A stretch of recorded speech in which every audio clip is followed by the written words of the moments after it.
hào xa chân phải xuống, chúa xong chứ tay phải ôm bàn chân trái thẳng, ok gập xuống chạm xuống chân, từ tốt, hít bảo phải tay sang dàn, bàn tay phải chữ gấp, hào xa đôi bên, tay phải xuống, chân trái thẳng, tay trái vào đầu, tay trái vào đó, mình đi nếp, tốt, hào xa chân trái xuống, tay trái ôm bàn chân phải lên, chân phải thẳng, tập trung gập xuống chạm xuống, đuôi phải, hai chân gấp, hai tay sang dàn, có lên, hào ra đôi bên, tay trái xuống, tay phải vào đó, chân phải thẳng, chân, good, tay cũng good, hào ra chân phải xuống, chân trái về chuột tay phải ôm bàn chân trái. Thẳng chân gập xuống, đào xuống, chạm xuống chân. Hai chân gập, một lần nữa. Hít vào hai tay sang dàn.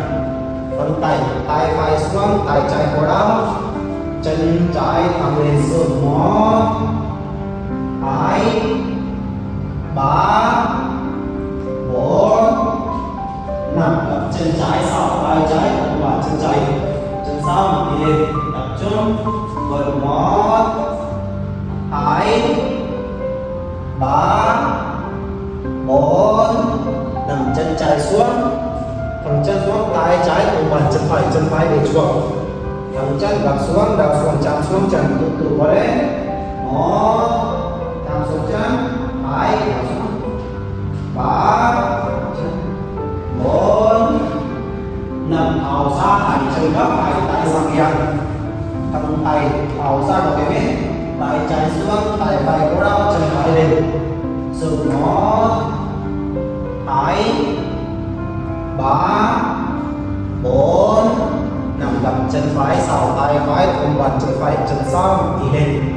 1, 2, 3, 4, nằm chân phải xuống, tay phải ôm bàn chân trái lên xuống. Thẳng chân trái lên. Gập xuống, chạm xuống, chân trái tập trung, dừng 1, gập xuống, 2, 3, 4, nằm hai chân gập, gập chân phải lên, thẳng lưng,